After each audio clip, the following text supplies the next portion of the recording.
Hello everyone.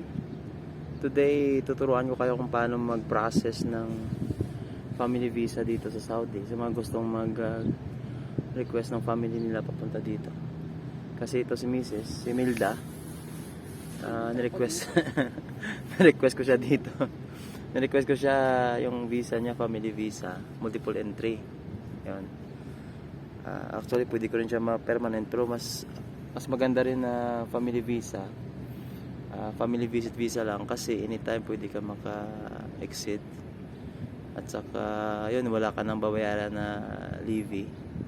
Kasi pag permanent visa ka dito, may kama ka, ang problema every month magbabayad ka ng I think 400 real na ngayon sa each member ng family mo. For example, kung wife mo nandito tapos naka permanent visa ka, magbabayad ka every month ng 400. Yan. So ngayon ito si Mrs. si Milda. Milda. Mahilig kasi sa sapatos kaya Milda tawag ko eh. Ito si naka-family visit dito siya, naka-family visit, multiple entry siya dito. Kasi sa mag-apply ka ng visa, merong single entry at saka merong multiple entry. Parehas lang yung price nila. Dati mahal yan, ngayon binago nila kaya mura na lang. Ilalagay ko dito yung price kasi nakalimutan ko. Yan.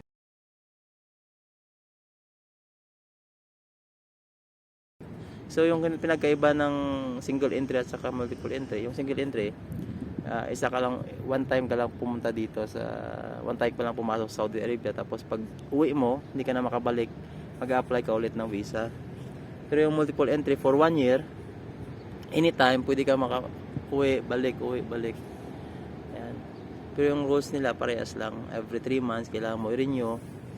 Tapos magbayad ka lang, I think 100. Before 100 lang nabayaran ko. Nilagay ko dito yung price kasi nakalimutan ko. Tapos yung every 6 months kailangan mo mag-exit sa multiple entry. Mag-exit ka, uwi ka sa Pilipinas o punta ka sa ibang lugar like Bahrain, Qatar, sa mga malalapit dito kung ayaw mo umuwi sa Pilipinas para hindi mahal yung ticket. Kailangan mo mag-exit sa Saudi, then balik ka na naman dito sa Saudi. Yan yung rules ng multiple entry visa. So kung gusto nyo papuntahin yung family nyo dito, ang kailangan nyo gawin, pumunta kayo sa website ng MOFA. Yan, lagay ko yung link sa description below. Sa website na yan, dyan nyo i-fill up yung mga details ng family members nyo. Like for example, wife nyo, lagay mo yung passport doon, name, complete name sa passport, at saka yung birthday, yan, at saka ibang details pa. Siguro maggagawa ko ng separate video para doon sa paano mag-fill up ng MOFA. Okay, yan yung Ministry of Foreign Affairs nila, MOFA. So now, pagkatapos nyo fill up doon, yung form na yon, i-download nyo. Kasi pag ma-complete na yung fill up na yon, makikita mo yung form doon. Pwede mo i-download. Naka-PDF kasi yon. Tapos i-print mo. Then kailangan ka mag-sign doon. Kailangan mo pirmahan yung form na yon. Tapos lagay mo ng date. And after that, yung form na yon na galing sa MOFA, ibigay nyo sa HR nyo or sa company nyo. Yan, tapos sabihin nyo usually alam na ng HR nyo kung anong gagawin dyan. Pero kung hindi nila alam, sabihin nyo lang na para ito sa family visit visa, at saka dalhin nyo sa Chamber of Commerce para sa stamping. Okay? So yung gagawin ng HR nyo, yung form na to, kasi di ba may signature ka doon sa right side, sa left side kailangan din mag-sign ng yung authorized person doon sa company nyo. Kailangan niya pirmahan din yun, at saka dali ng HR nyo dun sa MOFA, sa Chamber of Commerce para for stamping. Actually pwede na ngayon yan na online, kaya mabilis lang yan. Sa akin siguro mga 3 days lang na-approve na yung visa ni Mrs. Bali, check nyo lang palagi pag mabigay nyo sa HR, check nyo sa MOFA na website kung approve na yung visa. Malalaman nyo naman nun kung approve na. Ilagay ko dito sa description yung itsura ng visa na kung approve na. So now, may document number yan. ipiprint nyo yung visa na to na approve sa MOFA, yung application nyo, tapos ipadala nyo to doon sa Pilipinas sa family member nyo. Then ang family member nyo, i-comply nila yung mga requirements, at saka yung agency sa Pilipinas na nagpa-process lang nito ay yung VFS Tashil. Yun, ilagay ko yung website dito sa description below. Kasi before, yung ibang agency, mga travel agency, pwede yan mag-process. Pero ngayon, VFS Tashil na lang yung pwede mag-process ng visa nyo. Pero yung wife nyo, yung marriage certificate nyo, kailangan ng stamping dun sa embassy. Yung magsa-stamp nun, ay yung mag-process nun, yung East-West lang. East-West lang yung magpa-process nun. Kasi bawal tayo pumasok sa embassy, Saudi Embassy sa Pilipinas. Kaya East-West lang pwede makapasok doon, at saka isa-stamp yung marriage certificate nyo. Okay. Pero yung mag-process ng visa nyo, yung VFS Tashil, ilagay ko yung website dito. At saka yung mga requirements nandun din sa website nila. Yun, i-insert ko rin yung mga requirements dito, pagkita ko sa inyo sa website nila. Yan. So after nun, but before that, kailangan, kasi dati wala pang requirements ng mga vaccine. Ngayon may mga requirements na ng vaccine yung Saudi, like yung polio vaccine, kasi dati wala naman yan eh. Polio vaccine, ano ba ma'am? Yellow fever. Okay. So ito yung polio vaccine at saka yellow fever, mandatory to, kailangan nyo talaga magpa-vaccine. Magpa-schedule kayo sa Bureau of Quarantine. Ilagay ko rin yung website dito sa description. Magpa-schedule kayo sa Bureau of Quarantine ng inyong polio vaccine at saka yung yellow fever vaccine nyo. Yan, kasi hindi kayo pwede makapasok dito sa Saudi kung wala kayong vaccine na ganyan. Dati wala yan, pero ngayon tapos kailangan mga nila. vaccine sila, kailangan nila ipa-international ilangan dito magyapon sa Bureau of Quarantine.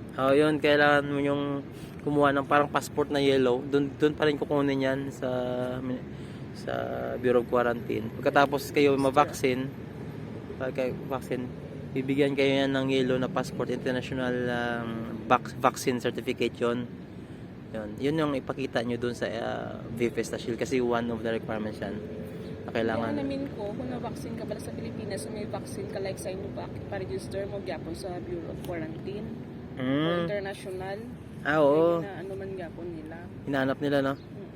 Yung vaccine mo rin sa COVID, kasi may COVID ngayon, pandemic, required din magpa-vaccine ng COVID.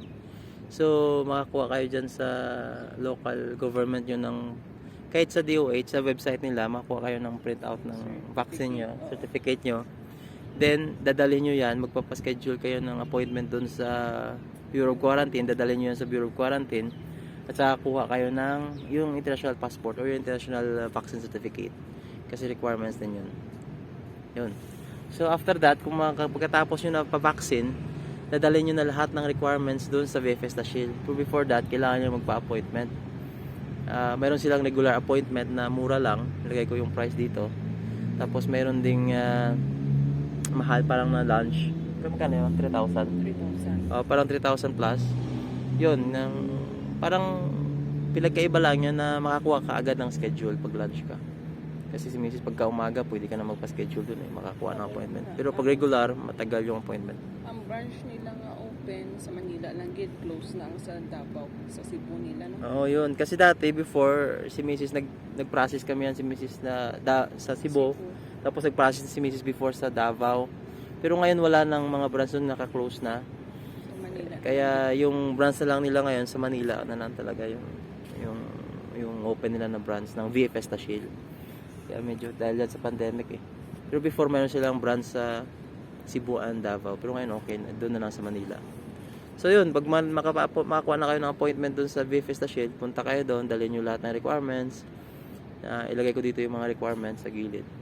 Kung naka-lounge ka, tapos 3,000 ng ano ka, priority, hindi ka na magpila gawa. Yun, kung naka-lunch na appointment ka, wala nang pila-pila. Kasi yung sa mga regular appointment, yun yung mga nagpapa-appointment na galing sa mga ibang agency. Oo, mahaba. Yung mahaba yung pila, tapos yung mga pupunta dito sa like mga DH, mga housekeeper, mga cleaner, yun, kahit yung mga ibang mga professional na mga, kailangan kasi nila magpapa-fingerprint doon, di ba ma'am?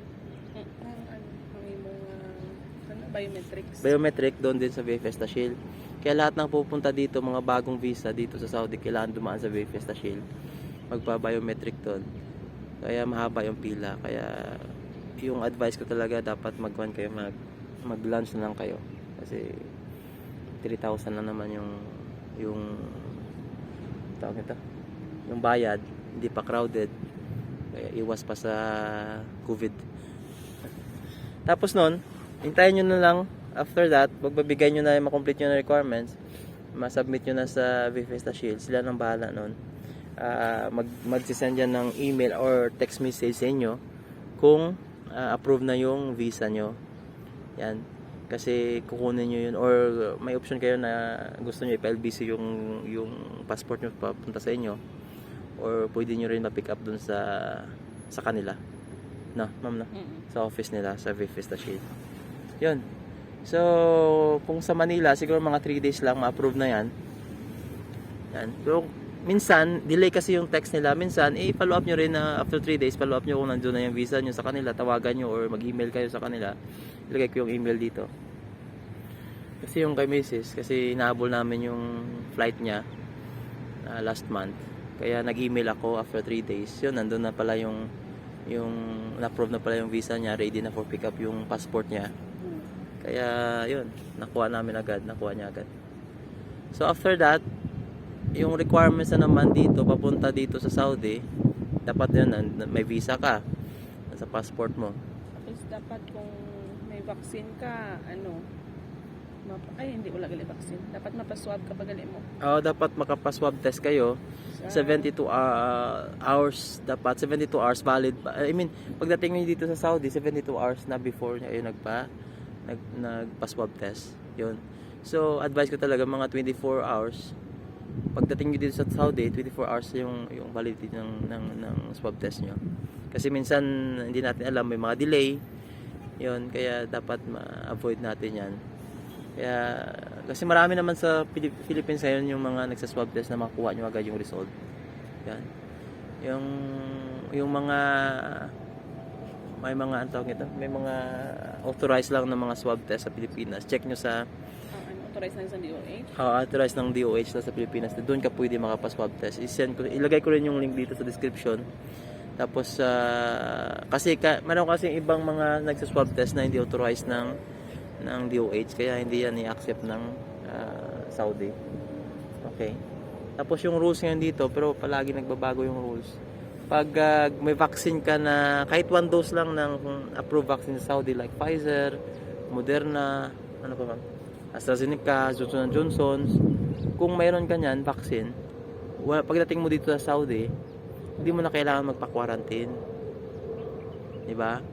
Pag one dose ka lang ng mga approved vaccine dito, kailangan mo lang magpa-home quarantine for 5 days.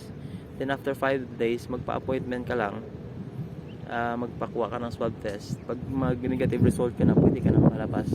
Yun.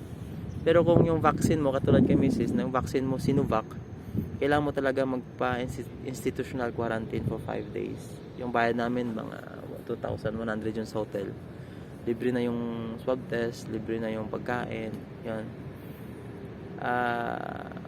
Balik tayo doon sa mga requirements. So, requirements kayo pag dapat pumunta kayo dito, dapat may plane ticket kayo ng papunta dito at saka return kasi naka-visit visa kayo, dapat may return ticket kayo. Yung return ticket na yan, hindi naman hinanap yan kaya Mrs. hindi naman hinanap yan, pero para sure kayo, kuha na lang kayo ng return ticket. At saka iparebook nyo na lang. Kuha kayo ng murang return ticket at saka iparebook nyo na lang sa gusto nyo date na uwi kayo, balik kayo sa Pilipinas. Yun. So, ano pa? Tapos kailangan nyo magpa-register sa Mukim. Mukim ba yun? Mukim. Ilagay ko rin yung link dito sa ilalim. Magpa-register kayo doon, lagay nyo yung flight number nyo doon, yung anong airline. Arrival, na ginapangita. Arrival nila na sa immigration. Pangita sila sa arrival, arrival form mo. Yung Mukim yan na website. Kailangan nyo din ilagay kung saan kayo i-quarantine, sa hostel, anong hotel, ganun yun. Ilagay ko yung insert ko lang dito yung instruction para doon. Tapos, kailangan nyo rin, kailangan nyo mag-install ng Tawakal na kasi hanapin yan sa airport. Before, kasi sa Pilipinas hindi gumagana yung Tawakal na. dito sa Saudi, pagdating mo dito, dito lang yung gagana. Kaya but before doon sa Pilipinas, dapat mo muna mag-install kasi minsan hinahanap yan sa airport kung naka-install ka ng Tawakal na. Then pagdating mo dito sa Saudi, kailangan mo mag-register. Kasi may nag-ano man sang SIM na libre lang, may baligya man. Mayroong nagbibigay ng SIM na free or mayroon din na pagdaglabas nyo doon sa airport, mayroon doon na binibila ng SIM. Yun, kasi kailangan nyo ng SIM card or number ng dito para maka-register kayo or family nyo sa Tawakal na. Yun, mandatory yun. Ang Tawakal na yun, ito yung apps na pinapakita namin dito kung immune ka na or hindi ka pa immune kasi doon naka-register yung mga vaccine. Yan. Tapos inanap din dito sa mga mall, sa lahat ng establishment yung Tawakal na yan. Hindi ka pwede makapasok pag wala kang Tawakal na. Kasi makikita doon kung infected ka, kung immune ka, kung naka first dose ka na, ganun yun. So yun, pag may Tawakal na ka na, may Mukim ka na, yung arrival platform nila, arrival na form nila, may visa ka na, may ticket ka na, yun, di ba ma'am? Yun lang yung requirements. Then, pagdating mo dito sa airport, May pick up sa imo nga ano. ay magpa-pick up. Bro, normal lang pagdating mo dito sa airport. Pero advice ko, tips ko na yung kuha kayo ng direct flight. Huwag na yung mga connecting flight kasi pandemic ngayon. Direct flight Saudia or Philippine Airlines. Yan. So pagdating nyo dito sa airport sa Saudi, ganun pa yung process, dadaan kayo sa immigration, hanapin doon yung arrival platform or arrival form, yung Mukim na yun. Then yung ano pa hinanap pa? Yung visa nyo, yung passport, ano pa? Ako man to ako nung tong arrival form man lang kada ano. Passport. Passport. Wala naman Yun lang, mabilis lang. Actually, mabilis lang dito sa immigration sa Saudi. Arrival form at saka yung passport. Yun. Then after that, i-check nila sa system nila kung clear ka. Yun, makalabas ka na sa immigration. Tapos hintayin mo yung baggage mo doon sa baggage counter. Maganda, okay lang dito sa Saudi pagdating nyo. Hindi kayo mawala. Then after that, labas kayo doon sa exit sa Saudi, sa airport. Paglabas nyo doon, may mga SIM card doon na nagbibenta na pwede kayo makabili doon ng SIM card para makaregister kayo sa Tawakal na. Pero yung ginawa ko, binilan ko na lang si Mrs. ng SIM card, tapos hinintay ko siya sa labas, binigay ko yung SIM card doon sa kanya. Kasi akala ko nung una hindi ko siya makita doon. Akala ko iba yung nilalabasan pag hotel quarantine ka pa. Pero institutional quarantine. Pero doon din pala, same lang yung nilalabasan ng mga passenger. So yun. So after that, paglabas nila doon, mayroon doon naghihintay na bus. Yung bus na yun yung maghahatid sa kanila. Kung pag naka-institutional quarantine ka, yun yung maghahatid sa kanila sa hotel. Yun. Pagkita nyo lang, malaman nyo rin yan kasi naghihintay sila dyan sa labas. May mga pangalan sila na ito para sa institutional quarantine to, para sa hotel to. Pagkita nyo lang kung saan hotel kayo, sabihin kayo na dyan, sa bus na yan, dyan kayo sakay. Yan. So, yun. And after that, pagdating sa hotel, anong ginawa sa hotel, ma'am? Wala, gulat. Ulat ka lang sa lobby. Tapos sa tagan ka mo sa room. Yun, naghintay sila sa lobby. Pagdating niya doon, tapos bibigyan kayo ng room number. Tapos yatid kayo sa room ninyo. Doon, pagdating sa room nyo, within 24 hours, isa swab test kayo for swab test. Okay? Then, after 5 days, or before kayo mag-check out, isa swab test kayo ulit. Pag mag-negative result na yun, pwede na kayo makalabas. Then, yung Tawakal na nyo, mag-change na yun from institutional quarantine or home quarantine to non-immune. Kung kung wala kayong vaccine or yung vaccine nyo like Sinovac, yung hindi approved dito sa Saudi. Okay? Yun lang, ma'am, di ba? Tapos, nagpaano ako eh. Paska John mo ko sa booster. Ayun, kasi yung kay Mrs. hindi ko lang alam. Kasi sabi sa rules kasi sa Saudi or dito sa Saudi, pag naka 2 vaccine ka ng Sinovac or yung hindi approved ng Saudi na vaccine, kailangan mo mag-institutional quarantine. Pero pagdating niya dito sa Saudi, pag-register niya sa Tawakal na niya, yung nakalagay, instead na institutional quarantine, home quarantine yung nakalagay sa kanya. Pero, dahil nakabook na siya nabook na siya sa hotel, kaya doon, tinuloy niya na yung institutional quarantine niya sa hotel. Yun. Mas maganda wag sundin niyo na lang yung rules ng Saudi kahit naka-home quarantine yung tawakal na nyo. Pag yung rules nila na yung hindi nila approve kailangan mag-institutional quarantine. Institutional quarantine na lang. Yun. Nakuhaan siya ng swab test sa first dose sa first niya at saka yung second swab test niya. Hindi nag-reflect, hindi nakita sa tawakal na. Ang sabi nila mayroong problema daw sa system ng Ministry of Health dito. Kaya yun, kahit nakalabas na siya sa hotel, nakalagay sa tawakal niya home quarantine pa rin. Dapat na mag-change na yun ng non-immune. Dapat mag-change na yun ng non-immune. So yung Tapos ang swab test result, wala man sa sa tawakal na. Yun nga yung hindi nag-appear sa tawakal na. So yun, nagtingin ako sa mga nagtingin ako sa mga forum, may nakausap ako doon parang hindi ko alam, parang sa Africa, galing Africa yun. Kaya ganun din yung nangyari sa kanila. So tinuruan nila kami. Sabi nila na magpa-schedule kayo kasi sa tawakal na pwede ka magpa-schedule ng swab test diyan. Libre lang yun. So yun, swab test siya ulit sa I think 7 days na yun, 7 days na dito sa Saudi. Nagpa-swab test siya ulit. Pumunta kami doon sa may drive-thru lang na swab test. Tapos within 24 hours labas yung result. Tapos magre-reflect yun sa tawakal na. Yun. Yung status ng yung status ng tawakal na nag-change sa home quarantine, tapos nag-change na sa non-immune. So dito sa Saudi yung rules nila, pag yun nga Sinovac, kahit naka 2 dose ka na kasi hindi nila approve, kailangan mo magkuha ng booster shot. So yun, pinaschedule ko siya ng booster shot dito lang sa malapit sa amin. Kailangan nyo rin magpa-schedule doon sa Ministry of Health. Ilagay ko dito yung meron silang parang barcode na isa-scan nyo lang tapos doon ka pwede maka-register. Kasi iba kasi yung sa kanila kasi naka-visit sila. Sa may corresponding dira lang kung pwede magpa-vaccine. Doon na kayo sa mga center na yun. Marami din ang center na doon kayo magpa-vaccine. Pero sa atin kasi, sa amin kasi pag may sakit yung kamay ko kahawak ng cellphone. Sa amin kasi, pag naka-permanent ka dito or residence ka dito, may mga ikama ka, pwede ka magpa-schedule sa Sihati na application. So, dahil sila wala sa ikama, kailangan sila magpa-schedule o magpa-appointment doon sa vaccine center. Mayroong barcode, ilalagay ko dito sa gilid yung barcode. Doon isa-scan nyo yun, tapos pwede na sila maka-appointment. Scan nyo yung barcode doon. Doon kayo magpa-appointment.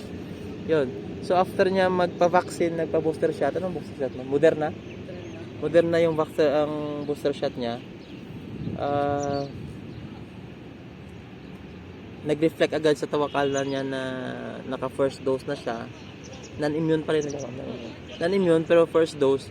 Pero dapat mayroon pang 14 days na before mag-change yung status ng tawakal na niya. Pero yun nga yung nag-advise sa amin, sabi niya puntahan daw doon sa Digital City. Ilagay ko yung location dito sa ilalim sa description below. Kasi para ma-change agad yung tawakal niya from non-immune to immune. Kaya yun, pumunta kami doon sa Digital City sa Tower number 2, 7th floor. Doon yung Ministry of Health na nagpa-process ng tawakal na. So yun, dinala namin doon yung vaccine certificate ni Mrs. Tapos yun lang, vaccine certificate lang, di ba? Tapos yung border number, kasi yung border number na sa tawakal na naman. Yun, ipakita nyo lang yung border number doon. Tapos i-check nyo lang yung certificate nyo, vaccine certificate nyo, kung okay. And after that, mga few minutes lang, hindi nga naka 1 minute okay na yung tawakal na, hindi na nag-change na yung from non-immune to immune na siya. Kasi may dalawa na Sinovac at saka may booster shot na siya ng Moderna. Yun. So now, after doon, yung status ng tawakal na niya, immune na. Kaya yun, pwede na kami makagala-gala. So nalobat yung isang cellphone namin, tagal pa lang. Pangambal nga nalubat, kaya pasugpuan mo man, di ba? Yan lang yung kung paano kayo mag-process ng family visit visa nyo dito, multiple entry. Yan. Ano pa? Wala na. That's all. Thank you for watching and don't forget to subscribe and click that notification bell. para dumami yung subscriber namin. Okay? Right, thank you. Yala. Bye! Bye.